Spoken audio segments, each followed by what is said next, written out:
Chapitre 13. Retour.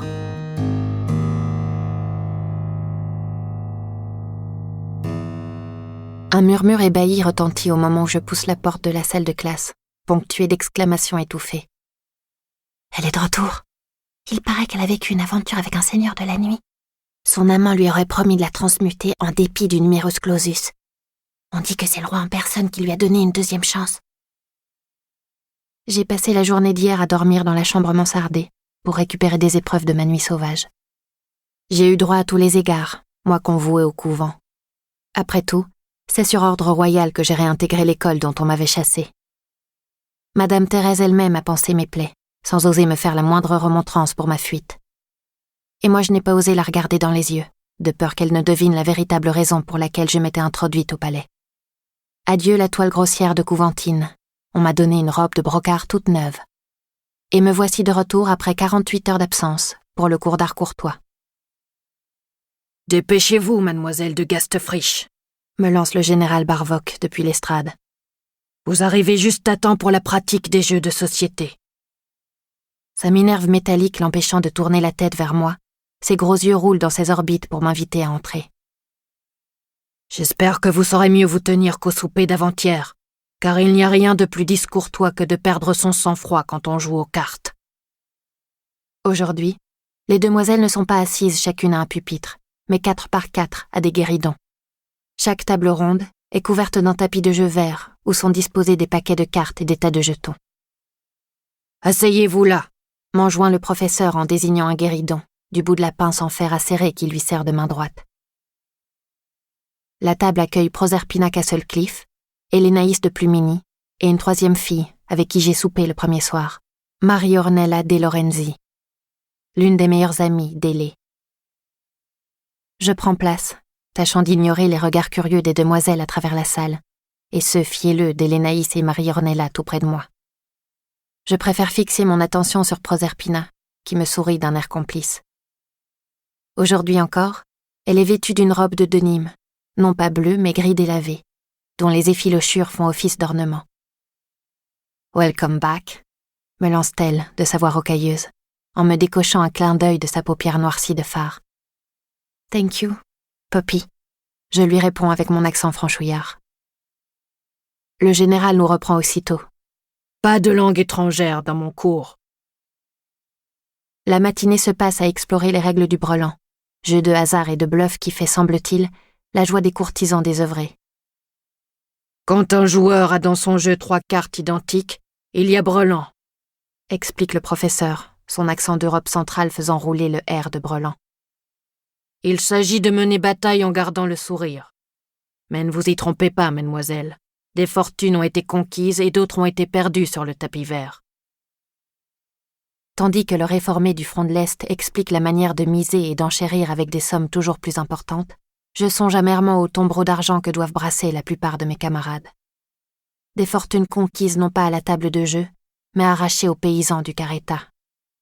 Elles ne sont peut-être pas des vampires au sens propre, elles et leurs familles, mais elles le sont au figuré. En guise de sang, c'est la sueur et les larmes du peuple qui les abreuvent. « Pourquoi jouons-nous ce matin avec des jetons plutôt qu'avec de l'or ?» demandait Hélénaïs au général, en écho à mes pensées. Ce serait tout de même plus amusant. « Il s'agit d'un apprentissage, mademoiselle de Plumini, » rétorque sévèrement Barvock. « Lorsque les soldats s'entraînent, ils combattent à épée mouchetée et ils tirent à blanc. De même qu'il ne faut pas partir en guerre avec une armée déclopée, je ne tiens pas à ce que vous fassiez votre entrée à la cour déjà ruinée. » Hélénaïs hausse les épaules, les grandes plumes de paon dont elle a orné sa coiffure à la hurluberlu, s'animant de reflets irisés en accord avec son ombre à paupières. « Bof, ce ne sont pas quelques centaines d'écus en moins qui vont nous ruiner, n'est-ce pas, Mario ?» Elle adresse un clin d'œil à sa voisine, dont la chevelure est plus chargée de perles que celle d'Edmé. Ces derniers jours, j'ai appris que les Lorenzi étaient une famille de riches banquiers florentins, implantés à Versailles depuis des générations, et aussi riches que les Plumini. « Tu as raison, Hélé, » répond la Florentine. « On n'en est pas à quelques piécettes près. » Les deux amies nous lancent un regard perfide à Poppy et à moi. Elles doivent bien se douter que la fille d'un obscur baron auvergnat ne roule pas sur l'or. Quant à la piquante anglaise, Naoko m'a expliqué que sa famille était désargentée depuis des générations. Je garde les lèvres fermées. Je préfère avaler des couleuvres plutôt que de me faire exclure à nouveau à cause d'un stupide coup de sang. Rester jusqu'au bout, gagner mon entrée au palais, et tuer Alexandre cette fois. C'est tout ce qui compte. Mais Poppy, elle, ne l'entend pas de cette oreille. Non, Hélénaïs, je n'ai pas quelques centaines d'écus à mettre sur la table, dit-elle, plantant son regard charbonneux dans celui de sa rivale. À la vérité, je ne suis même pas fichue de miser un seul liard de cuivre. Le sourire d'Hélénaïs s'élargit. Elle s'apprête à en rajouter, cependant Poppy n'en a pas fini. Pas plus que mes aïeux n'ont eu à débourser un seul sou pour leur titre de noblesse acquis sur les champs de bataille, contrairement aux vôtres. Les sarcasmes d'Hélénaïs meurent dans sa gorge blanche. J'aimerais bien savoir de quel champ de bataille il s'agit, dit-elle d'une voix sourde, plissant les paupières sur ses yeux mordorés. Ceux de la guerre de 100 ans, quand les Anglais massacraient de bons Français? Barvok heurte la table de sa pince de fer, dans un martèlement frénétique. Chaque fois qu'il s'énerve, ses membres artificiels sont pris d'un tremblement incontrôlable, comme si son corps mutilé voulait rejeter ses greffes issues des sombres laboratoires de la faculté. « Il suffit !» tonne-t-il, se rengorgeant dans sa minerve. « Il est très mal poli de parler politique en société. Du reste, le temps des vieilles querelles est révolu. L'Angleterre communie de nos jours avec la France, comme tous les vice-royaumes de la Magna Vampiria. » Réduite au silence, Hélénaïs s'empare du paquet de cartes le plus proche et se met à les distribuer furieusement de ses mains délicates. Comme la plupart des pensionnaires, elle a dû avoir vent des tensions entre les deux couronnes vampiriques officiellement alliées. Mais elle ne soupçonne pas l'imminence du conflit, que j'ai apprise en écoutant la conversation des ministres dans les jardins royaux. Après 3 heures de jeu nerveux et tendu, c'est enfin l'heure de déjeuner. Je cherche Naoko du regard à travers le réfectoire. Elle est là, à un coin de table au fond de la salle, son éternel chignon fermement attaché sur la nuque. Je m'assieds face à elle, soulagée. Mais loin de m'apporter le réconfort d'une conversation amicale, elle me foudroie de ses yeux creusés par-dessus son assiette de légumes. « Je ne te fais pas mes compliments », me lance-t-elle froidement en guise d'accueil. « Il y a eu plus de peur que de mal », dis-je en m'efforçant de sourire. « Je suis saine et sauve. » « Je ne parle pas de ça. Je parle de ma confiance que tu as trahie. Tu as prétendu vouloir mon amitié, mais tu m'as caché cette idylle avec un vampire. Tu ne m'as rien dit de ton projet de fuite. Je croyais avoir enfin trouvé une amie sincère. C'est le terme même que tu as employé. Quelqu'un à qui je puisse parler à cœur ouvert. Mais je m'aperçois que je ne sais pas qui tu es vraiment. » Les accusations de Naoko me touchent plus que je ne le voudrais. J'avais senti sa solitude dès notre rencontre, son besoin viscéral d'une oreille attentive. Mais là, il m'explose au visage au moment où je m'y attendais le moins. Le mensonge que je prononce pour y répondre me brûle la langue. Je suis exactement telle que tu me vois. Je suis Diane, ton amie sincère, dis-je. Je ne veux avoir aucun secret pour toi. Si je ne t'ai pas parlé d'Alexandre, c'est que je n'en ai pas eu le temps. Désormais, je te dirai tout. Naoko me dévisage de ses yeux noirs. Tu me le jures ? Me demande-t-elle. Je te le jure. Elle hoche la tête, esquissant un demi-sourire. Tu es folle, tu sais, murmure-t-elle. De m'être enfuie ? D'être tombée amoureuse d'un suceur de sang. Ces mots, dans la bouche habituellement châtiée de Naoko, me choquent. Les roturiers peuvent parler ainsi des vampires, mais pas les nobles demoiselles. Est-ce une erreur de traduction ? Une expression que la jeune japonaise maîtrise mal dans son français par ailleurs excellent ? Mais non, elle renchérit. Ces créatures ne sont pas comme nous, dit-elle en baissant la voix. Et à leurs yeux, nous ne serons jamais comme elles, juste des jouets entre leurs mains. Mais certains nobles mortels sont parfois transmutés, dis-je, à commencer par les écuyères et les écuyers du roi, après plusieurs années de service, comme tu me l'as expliqué toi-même. Honnêtement, je ne le souhaite à personne. Nouveau choc. Jusqu'à présent, j'étais persuadée que tous les nobles n'aspiraient qu'à une chose, monter en grade, passer de l'autre côté du plafond de verre séparant la basse noblesse mortelle de la haute noblesse vampirique. Mais apparemment, ce n'est pas le cas. Naoko semble remarquer ma perplexité. Je t'ouvre mon cœur parce que nous venons de nous jurer de tout nous dire, précise-t-elle. Je peux comprendre que tu veuilles entrer à la cour, mais souhaites-tu réellement concourir à la gorgée du roi? Cette question me prend de court, ravivant ce dilemme que je n'ai pas encore tranché. La faveur royale constituerait sans doute une opportunité unique pour une orpheline comme moi qui doit reconstruire sa vie. Je balbutie. Je le conçois, et je ne te dissuaderai pas de le faire. Boire une gorgée de sang vampirique ne te changera pas en morte vivante. Cependant, dis-moi, accepterais-tu à terme d'être transmutée en vampire, que ce soit par le roi ou même par ton amant des ténèbres? Non, je hurle intérieurement.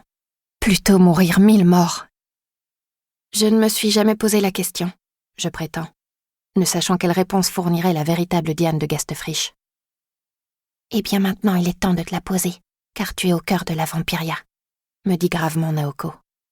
Il est temps de te rendre compte que sous leur beauté ensorcelante, les seigneurs de la nuit sont des cadavres desséchés qui ont oublié ce qu'être mortel signifiait et qui ont perdu toute once d'humanité.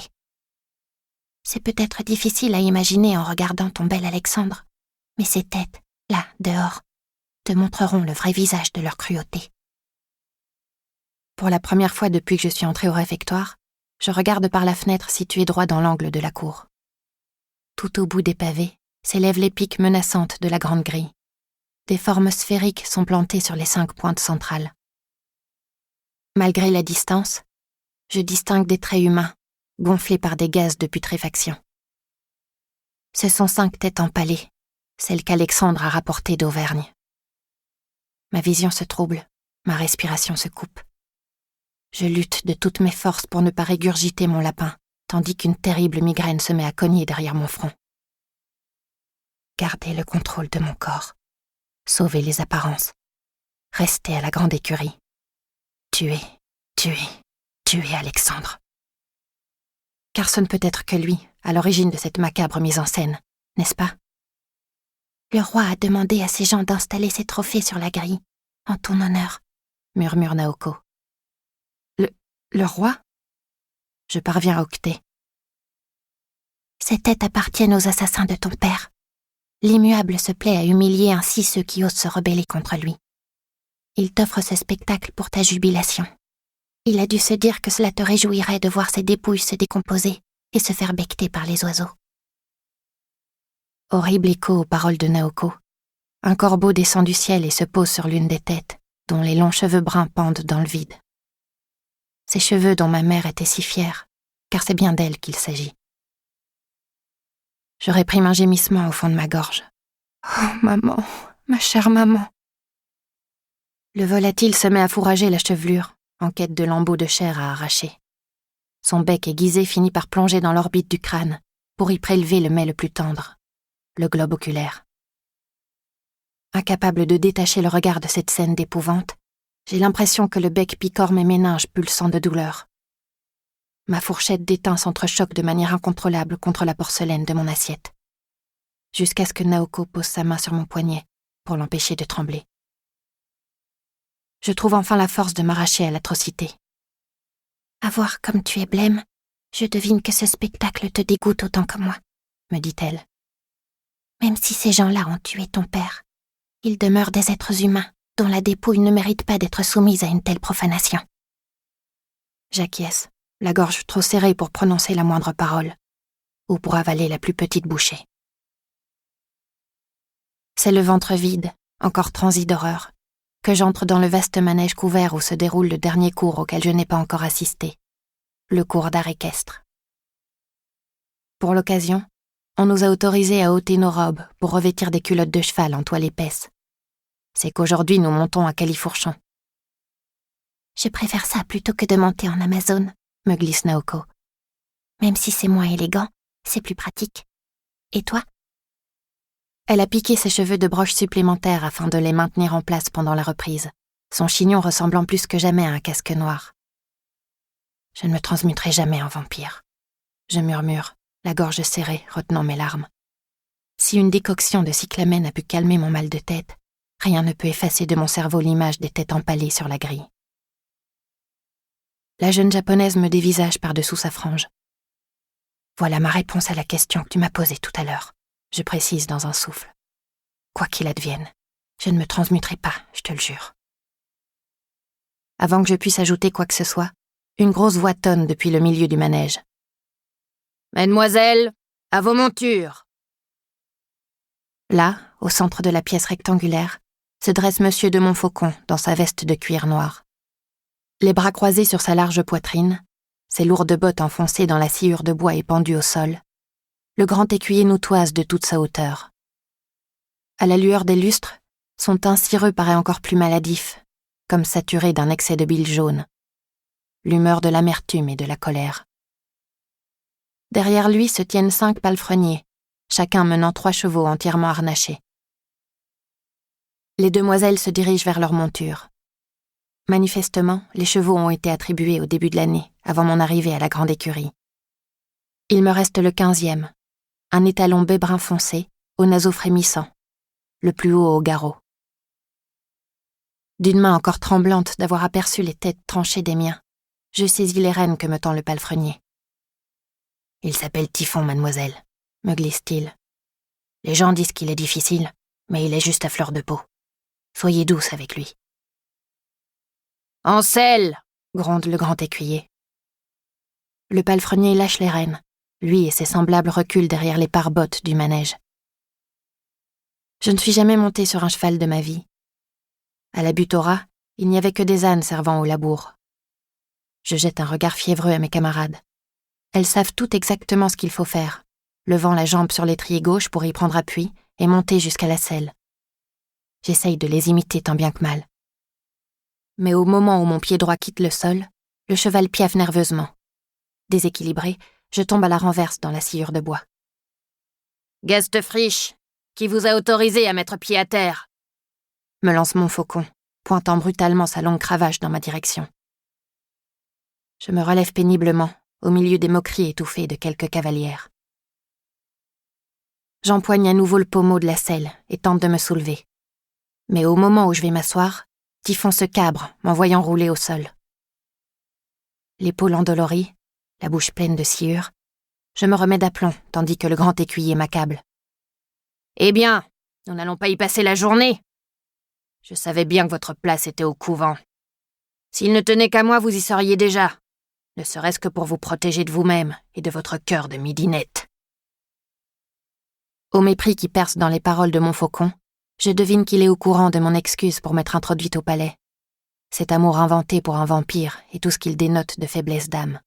« Quoi que veuille Sa Majesté, il faut s'y plier, » conclut-il dans un soupir. « Il n'importe, je gage que vous ne ferez pas long feu à la cour. » Je le hais, cet homme qui se venge mesquinement d'avoir perdu la face. Je les hais, ces moqueuses qui se sentent tellement supérieures du haut de leur selle. Je la hais tout entière, cette maudite cour qui se rit du peuple. Mais plus que tout, je le hais, lui, sur qui cet empire sanguinaire repose, le roi. Humiliée et couverte de sciure, je commence à entrevoir une vengeance plus vaste, plus folle que tout ce que j'ai imaginé jusqu'à présent. Quoi que veuille Sa Majesté, il faut s'y plier, a dit Montfaucon.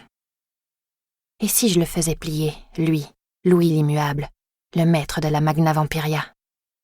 Et si je le pliais en deux, de part et d'autre de mon pieu s'enfonçant dans son cœur glacé? La vision de cette vengeance suprême m'arrache un long frisson, telle une révélation mystique. Mon sacrifice serait une apothéose si je parvenais à entraîner le roi des ténèbres avec moi dans le néant. « Allez !» ordonne Montfaucon. « Comment osez-vous prétendre entrer à la cour si vous n'êtes même pas capable de tenir en selle ?» Je rattrape la bride de Typhon de mes mains moites, la rage au cœur. Il faut que je le monte, je le dois. Cet étrier est la première marche qui me mènera jusqu'au palais, jusqu'au roi. Les talons tirent sur son mors, son œil noir roulant furieusement entre les longs crins de sa crinière ondulante. Une demi-tonne de muscles contre moi qui pèse à peine plus de 50 kilos. Je ne fais pas le poids. D'un grand coup d'encolure, Typhon m'envoie mordre la poussière pour la 3e fois. « Je crois qu'il est inutile d'insister, » cingle le grand écuyer. « Donnez-lui plutôt mon cheval. » Cet accent n'appartient qu'à une seule pensionnaire, Poppy, chevauchant un grand alezan. « Myrmidon est facile à mener, monsieur, et vous savez pertinemment que Typhon est réputé indomptable, » insiste-t-elle. « Assez d'insolence, Castlecliff !» tranche-t-il, faisant claquer sa cravache contre le cuir de sa botte. Mais Naoko, à son tour, vole à mon secours. « Ce n'est pas juste d'avoir attribué les talons à la nouvelle, » plaide-t-elle, depuis son petit cheval gris pommelé. « Moi aussi, je peux lui céder ma jument. Calypso est fort docile. »« Il suffit, j'ai dit !» rugit le directeur de la grande écurie. « Castlecliff, Takagari, ce n'est pas vous qui faites court, c'est moi. Gastefrisch montre à Typhon ou ne montrera pas. Un point, c'est tout. » Pour la 4e fois, je me dirige vers les talons, dont la robe moirée tremble nerveusement sous les feux des lustres. À voir sa peau frémissante, les paroles du palefrenier me reviennent soudain en tête. Il est juste à fleur de peau. Soyez douce avec lui. Là, je chuchote d'une toute petite voix que lui seul peut entendre, en posant ma main sur son encolure.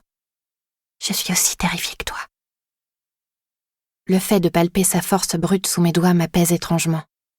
Tandis que les battements de mon cœur se calment peu à peu, je sens l'immense cœur de Typhon ralentir dans son vaste poitrail. Il s'immobilise et ne bouge plus d'un pouce lorsque je passe le pied à l'étrier et me hisse enfin sur la selle. Dans le manège, plus personne ne rigole. Moi qui étais écrasée par les autres cavalières, voilà que je les dépasse toutes à présent. J'ai beau être cramponnée à la crinière de Typhon à pleine main, je n'ai pas vraiment peur de tomber. La chaleur de ses flancs sous mes mollets me rassure. La puissance de ses muscles entre mes jambes me ragaillardit. Le grand écuyer lui-même me regarde d'un air perplexe, comme s'il ne comprenait pas que les talons indomptables acceptent sur son dos une si piètre cavalière. « Voilà, je suis prête, » je lui lance. « Pour la cour et pour la gorgée du roi, car je veux me présenter. » Ma déclaration publique déclenche des exclamations étouffées. Il me semble entendre la voix rocailleuse de Poppy et les jurons indignés d'Hélénaïs. Mais je ne regarde que Naoko, m'efforçant de lui sourire pour lui rappeler mon serment. Même si je deviens écuyère, je refuserai de me transmuter en vampire. « Je prends note de votre candidature, » grogne mon faucon, l'œil torve. « Mais je vous préviens, Gastefrisch, il ne s'agit pas seulement de vouloir. Sa Majesté ne saurait donner son sang précieux à qui ne peut justifier au moins 10 quartiers de noblesse. Est-ce que vos papiers en attestent ? » « Vous connaissez les circonstances de ma venue à Versailles, monsieur, » je rétorque. « Je n'ai rien pu emporter de mon château, pas même une robe convenable, et encore moins des papiers. Mais je vous assure que la noblesse des Gastefrisch remonte au moins jusqu'aux croisades. » Le grand écuyer grimace. « Vous m'excuserez de ne pas vous croire sur parole. Comme je vous l'ai dit l'autre soir, au cours des années, j'ai vu défiler dans ces murs plus d'un égo surdimensionné. » Il se racle la gorge et crache dans la sciure du manège. « Dès ce soir, je dépêcherai un corbeau à la cathédrale de Clermont. Je demanderai à l'archiatre de nous envoyer par retour de corbeau l'extrait complet de vos papiers de noblesse tirés des archives. Tout y sera consigné sans contrefaçon possible. Lignée, ancienneté, armoirie, et jusqu'à votre portrait.